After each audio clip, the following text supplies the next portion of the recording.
সকাল 11টার দিকে দুর্বৃত্তরা 4 নম্বর গেট ভেঙে ঢুকে তাৎক্ষণিকভাবে বিটিভির কর্মকর্তা কর্মচারীগণ মানব ঢাল তৈরি করে বিটিভিকে রক্ষার যথাসাধ্য চেষ্টা করে, কিন্তু দেশীয় অস্ত্রসজ্জিত বিপুল সংখ্যক হামলাকারীদের ঠেকানো আমাদের পক্ষে সম্ভব হয়নি।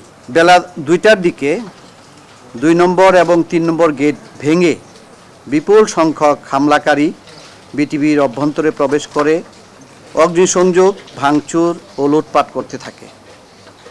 সন্ধ্যা 6টার দিকে বিজিবি এবং পুলিশের সদস্যরা বিটিভিতে উপস্থিত হলে বিটিভির সীমানা ঘেঁষা হাতিরঝিল ইউলুপ থেকে তাদের উপরে ইট পাটকেল ছুটতে থাকে এবং দেশীয় অস্ত্র দিয়ে তাদের উপর হামলা করে। এ সময় হামলাকারীরা বিটিভির অরক্ষিত গেট দিয়ে প্রবেশ করে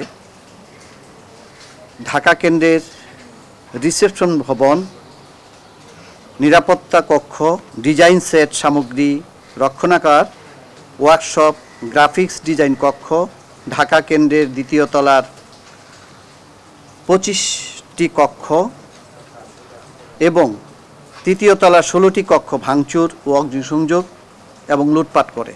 নগদের কাছে সব গ্রাহকই প্রিয়, তাই তো সারা দেশে ক্যাশ আউট চার্জ সবচেয়ে কম। ঢাকা কেন্দ্রের করিডোরের সব গ্লাস, সিসি ক্যামেরা ভাঙচুর ও ভস্মীভূত করে ফেলে। সন্ত্রাসীরা একটি সম্প্রচার অভিভ্যান এবং 17টি গাড়ি পুড়িয়ে ফেলে, 9টি গাড়ি ভেঙে চুরমার করে 2 নম্বর এবং 3 নম্বর গেট সম্পূর্ণরূপে ভেঙে ফেলে। সন্ত্রাসীরা সদর দপ্তরের প্রথম তলা হতে, যেটা আমরা মহাপরিচালকের কার্যালয় হিসেবে জানি, প্রথম তলা থেকে 6 তলা পর্যন্ত লুটপাট এবং ভাঙচুর করে।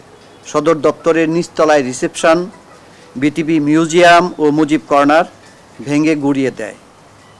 মিউজিয়ামে রক্ষিত অমূল্য অ্যান্টিক সামগ্রী লুটপাট করে। 2য় তলায় কম্পিউটার ল্যাব ও প্রশিক্ষণ কক্ষ ভাঙচুর করে এবং অনেকগুলো কম্পিউটার ও ইলেকট্রনিক সামগ্রী লুটপাট করে নিয়ে যায়। রাত 12টার পর ফায়ার সার্ভিসের একটি গাড়ি এসে ঢাকা কেন্দ্রের অগ্নি নির্বাপন শুরু করে। ততক্ষণে বিটিভি ভবনের গুরুত্বপূর্ণ কক্ষসমূহ, যন্ত্রপাতি, সম্প্রচার সামগ্রী এবং গাড়ি পুড়ে ভস্মীভূত হয়ে যায়। বাংলাদেশ টেলিভিশন জাতীয় শিল্প ও সংস্কৃতির ধারক এবং চর্চার একমাত্র রাষ্ট্রীয় অডিও ভিজুয়াল মাধ্যম।